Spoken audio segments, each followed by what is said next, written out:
دا ورو سوال کړی دی چې یو امام دی امامتي وکړه د مانځه نه فارغه شو څه وخت بعد یې دې کسانو ته وویل مقتدیانو ته وی ما نه یېرو زما اودس نه و دا مسله راپېښېدی شي او راپېښه شوې ده څو کسانو ته به راپېښه شي نو اوس د مقتدیان به مونځ بیا کوي الجواب ګوره زه اکثر تاسو ته چې مسله بیانومه نو راجح قول درته ذکر کم کم چې دلیل په رڼا کې مضبوط وي او کمزوری پرېږدم ځکه چې هره خبره سړی ذکر کوي نو بیا وخت ډېر لږ او اسیم زما د سوالاتو جوابات هغه لږ تفصیلي هغې کې زما لالچ دی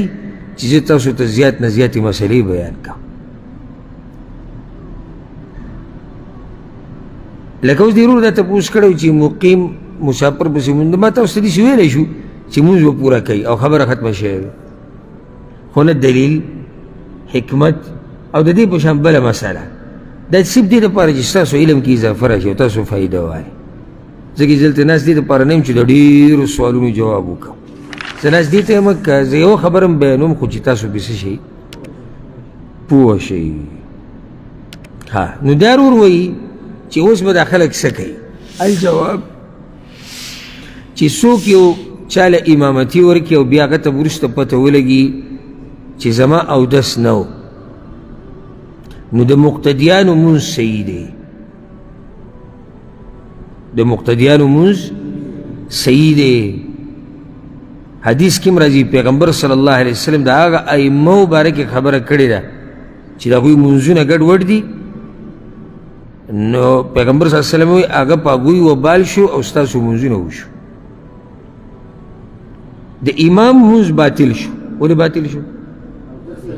اودس یې نه د مقتدیانو مونځ څه دی صحیح دی دا د صحابه کرامو نه دا فتوا رانقل ده لکه عمر بن خطاب عثمان علي بن ابي طالب عبد الله بن عمر رضی الله عنهم او دقه د امام مالک او د امام شافعي قول هم دی یو روایت کې راځي چې عمر بن خطاب رضی الله عنه یو پیر د سحر د منځه امامتي ورکړه بیا چې راغی ویې کتو نو د کپړو ته چې وکتو نو احتلام یې پکې ولید احتلام اثرات فاعاد ولم يعيدو نو هغه مونځ بیا وکړو او خلکو هغه مونځونه بیا ونه کړو د مقتدیانو مونځ وشو د ده مونځ هغه نه دی شوی